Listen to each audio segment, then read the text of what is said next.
আমরা একসঙ্গে বলে উঠলাম, হ্যাঁ জেঠু, লড়াইয়ের গল্প শুনতে খুব ভালো লাগে, তাহলে তো শুরু করতেই হয়। তোমরা ভয় পেয়ে যাবে না তো? কথাগুলো বলেই বেশ খানিকক্ষণ চুপ করে রইলেন জেঠু। আমরা ভাবতে লাগলাম জেঠু তার এই বিরাট বন্দুকটা আনবেন। ভয়ে তখন আমাদের বুক দূর দূর করে কাঁপতে শুরু করেছিল। না বললেই বোধহয় ভালো হতো। যদি বন্দুকটা এনে বলেন, এই দেখ কেমন করে গুলি চালাতে হয়, তাহলে আমাদের পোষা পায়রাগুলোর কথা তখন মনে পড়ে গেল। ওদের মধ্যে দু চারটে হয়তো মরেই যাবে, বাকিগুলো ভয় পেয়ে কোথায় পালাবে কে বলতে পারে।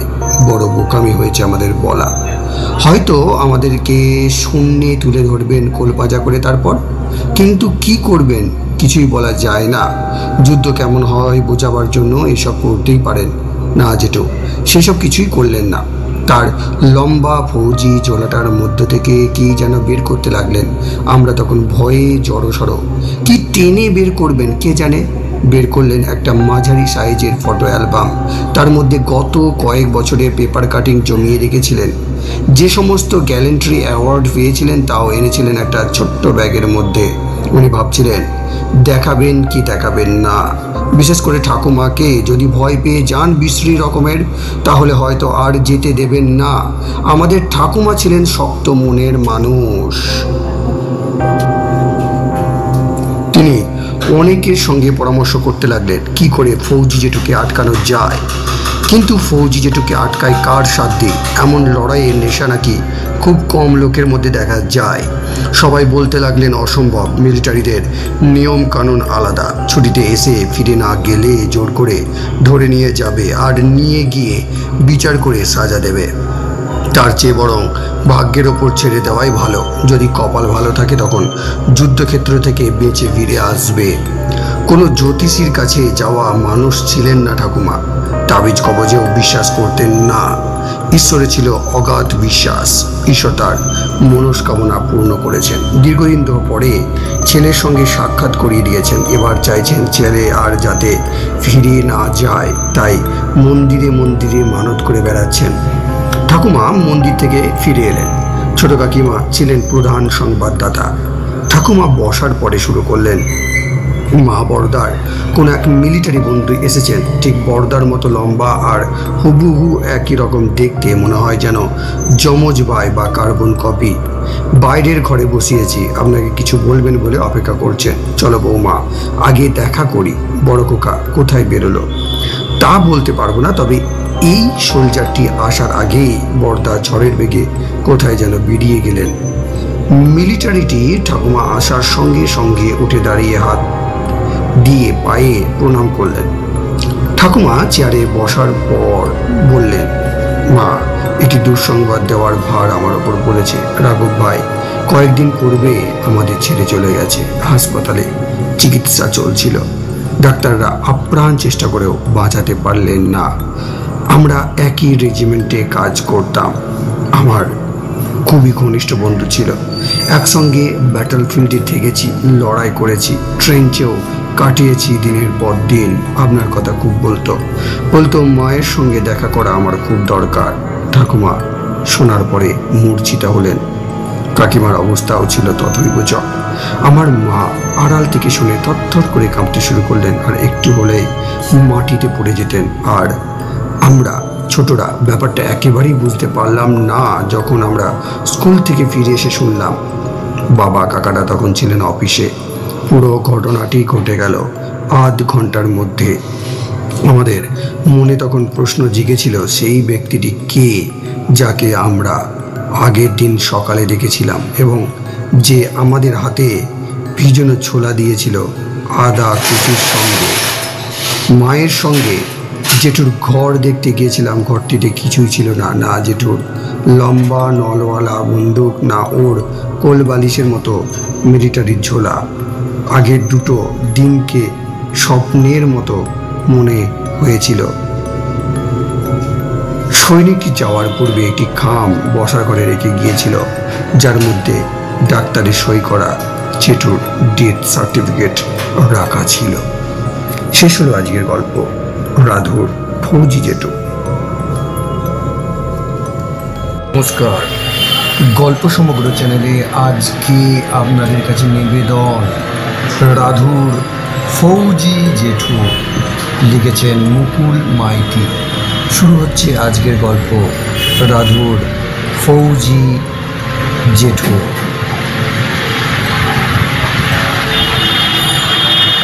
রাধু আমাদের ক্লাসেই পড়তো। সপ্তম শ্রেণীতে এমন কেউ ছিল না যে রাধুর জ্যাঠামণির কথা জানতো না। ক্লাসে টিচার না এলে আমরা রাধুকে বলতাম, নে রাধু জ্যাঠামণির গল্প শোনা। রাধুর জ্যাঠামণিকে আমরা কেউই কোনো দিন দেখিনি, তবুও জ্যাঠামণিকে মনে হতো আমাদের বহুদিনের পরিচিত আপনজন। রাধুকেই এই ব্যাপারে কৃতিত্ব দিতে হয়। অনেক গল্প আমরা শুনেছিলাম তার কাছে। জ্যাঠামণি তখন পাকিস্তানের সঙ্গে কোনো প্রান্তরে লড়াই চালাচ্ছিলেন, আর আমরা তার বীরত্বের কাহিনী শুনতাম ক্লাসে বসে। যখন উনি ছোট ছিলেন তখন ছোটদের নিয়ে দুটো দল গড়ে তুলেছিলেন হামেশা। দুটো দলের মধ্যে লড়াই বাড়িয়ে দিতেন। প্রায় ঘণ্টাখানিক চলতো সে লড়াই বা লড়াইয়ের অভিনয়। যে দল হারতো তাদেরকে লড়াইয়ের ময়দানে যেমন করে লাশ পড়ে থাকে তেমনি করে পড়ে থাকতে হতো।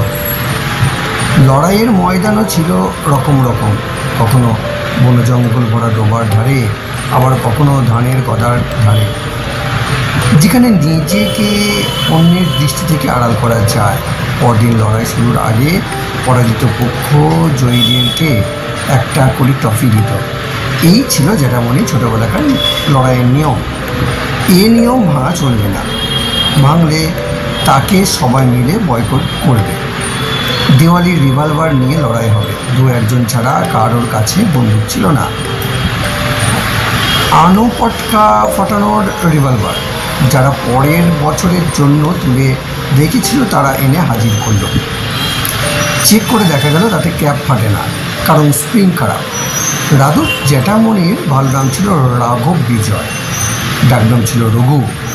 রঘু উপায় বের করলেন, বললেন ঠিক আছে, যাদের কাছে বন্দুক পিস্তল নেই তারা লড়াই করবে তীর ধনুক নিয়ে, যেমন সাঁওতালরা লড়াই করে। যারা বানাতে পারবে না তারা বাঁশ কঞ্চি দড়ি সব আনবে, আমি বানিয়ে দেব। এমনি করে জ্যাঠামণি লড়াই চালাতেন ছোটোবেলায়। লড়াই লেখাপড়ায় বিশেষ মন ছিল না। কোনো রকমের TTMP হয়ে গেলেন, অর্থাৎ টেনে টুনে ম্যাট্রিক পাস। এই কোয়ালিফিকেশান নিয়ে রঘু জ্যাঠামণির চাকরি মেলে না। বাড়ির অল্প ধ্বংস আর ঘুরে বেড়ানো ছাড়া রঘু জ্যাঠামণির আর কোনো কাজ ছিল না। তবে একটি সম্পদ ছিল জ্যাঠামণির, সেটি হলো সুস্বাস্থ্য। তিনি ছিলেন প্রায় 6 ফুটের মতো লম্বা, আর রাবণের মতো পাকানো গোঁফ। নিয়মিত গোঁফের পরিচর্যা করতেন।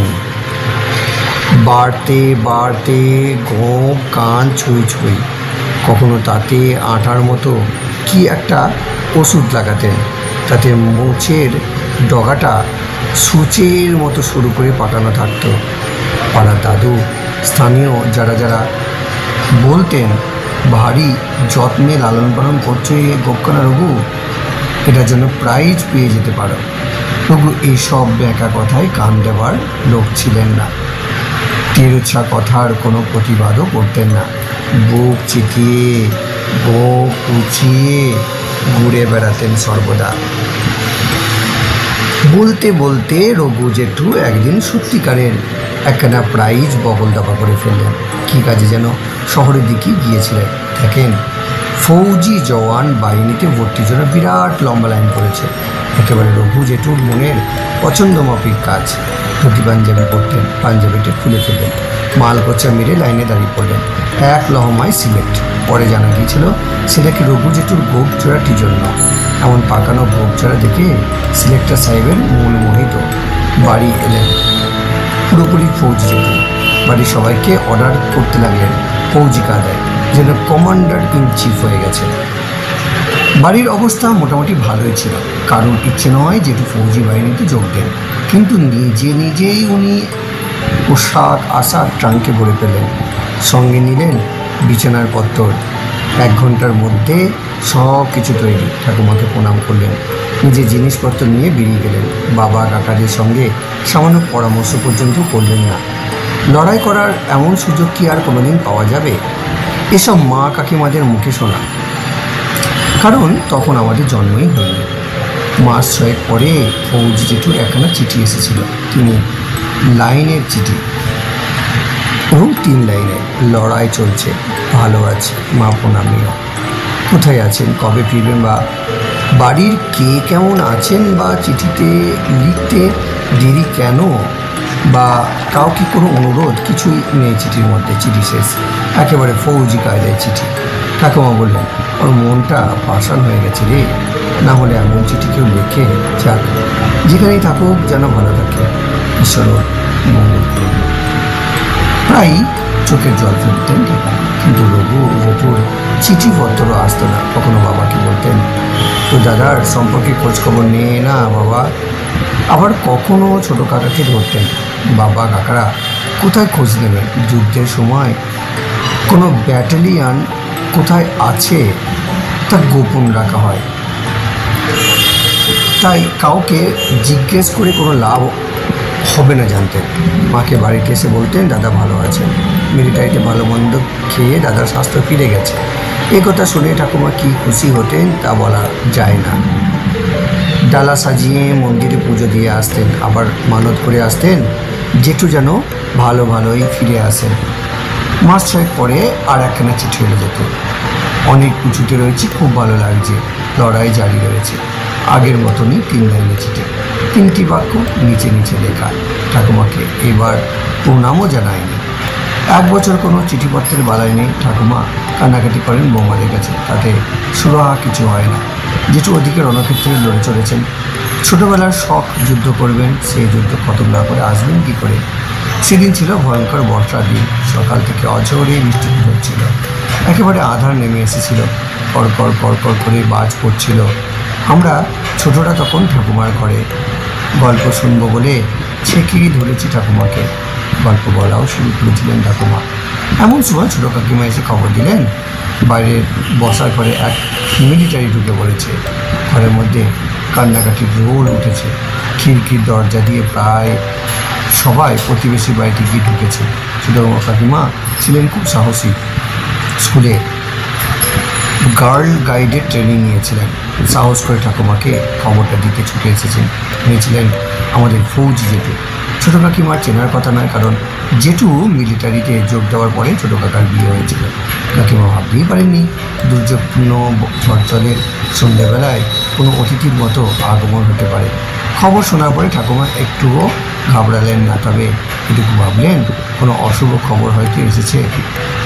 হাজির হয়ে মুখখানা তখন ফ্যাকাশে দেখাচ্ছিল, তবে তিনিও সামান্য আতঙ্কিত, সেটা বোঝা যাচ্ছিল।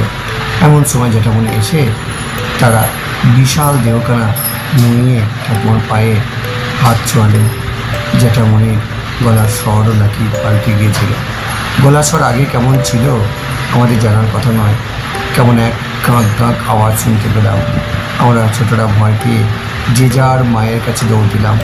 মায়ের সঙ্গে যখন এলাম তখন দেখলাম জ্যাঠামণি এক গাদা টফি, চকলেট ও কেক বিস্কুট সাজিয়ে ফেলেছেন টেবিলের উপরে। টেবিলের পাশে রয়েছে পাশ বালিশের আকারের মিলিটারি লম্বা ঝোলা। আমরা ভারী উৎসুক দিয়ে ঝোলাটা দেখতে লাগলাম। আগে কোনোদিন আমরা ওই টাইপের ঝোলা দেখিনি। মা ও ঠাকুমার সঙ্গে সঙ্গে গল্প করতে শুরু করে দিয়েছেন জ্যাঠামণি। মিলিটারি তো রেকর্ড করে ফেলেছেন ছুটি না নেওয়ার জন্য উপরওয়ালা, তাই খুব খুশি। ঠাকুমার কাছে গল গল করে বলতে লাগলেন। ঠাকুমা বললেন, আরে তুই কী ধরনের মানুষ? তোর বাবা কবে আমাদের ছেড়ে স্বর্গে গিয়েছেন? তোকে কত কষ্ট করে বড়টি করলাম, সব ভুলে গেলি? তোর এই দুঃখিনী মায়ের কথা একবারও মনে পড়লো না?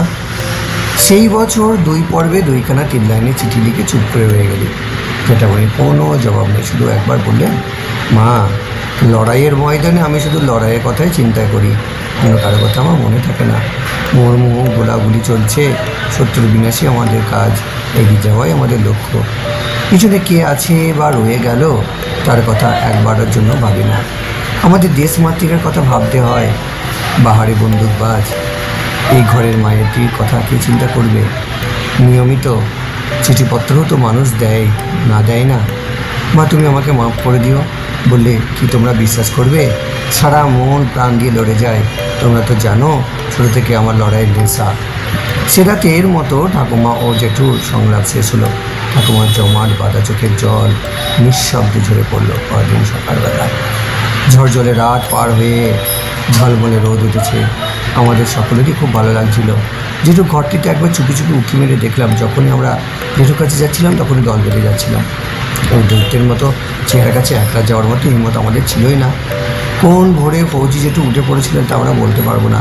প্রত্যুষে প্যারেড করার অভ্যাস আমাদেরকে সামনে পেয়ে মুঠো মুঠো বীরজনও ছোলা দড়ি দিলেন। ভয়ে ভয়ে হাতে নিলাম। না নিলে যদি গাক গাক করে ওঠেন গতকালের মতো ছোলাগুলো সামনে দাঁড়িয়ে খেতে হলো, সঙ্গে সামান্য আদা কুচি। গলা দিয়ে নামতে চায় না, তবুও মুখ বুঝে খেয়ে নিলাম। ব্রেকফাস্ট খাওয়ার পর আমরা গল্প শোনার বায়না করবো ভেবেছিলাম, কিন্তু আমাদের মধ্যে কে আগে জেঠুর সঙ্গে কথা বলবে আমরা 3-4 ভাই ইতস্তত করতে লাগলাম। জেঠু আমাদের মুখের দিকে তাকিয়ে নিজেই বলে উঠলেন, তোমরা যুদ্ধের গল্প শুনতে চাও মনে হচ্ছে, কি ঠিক বলছি কি না? আমরা একসঙ্গে বলে উঠলাম, হ্যাঁ জেঠু, লড়াইয়ের গল্প শুনতে খুব ভালো লাগে। তাহলে তো শুরু করতেই হয়। তোমরা ভয় পেয়ে যাবে না তো?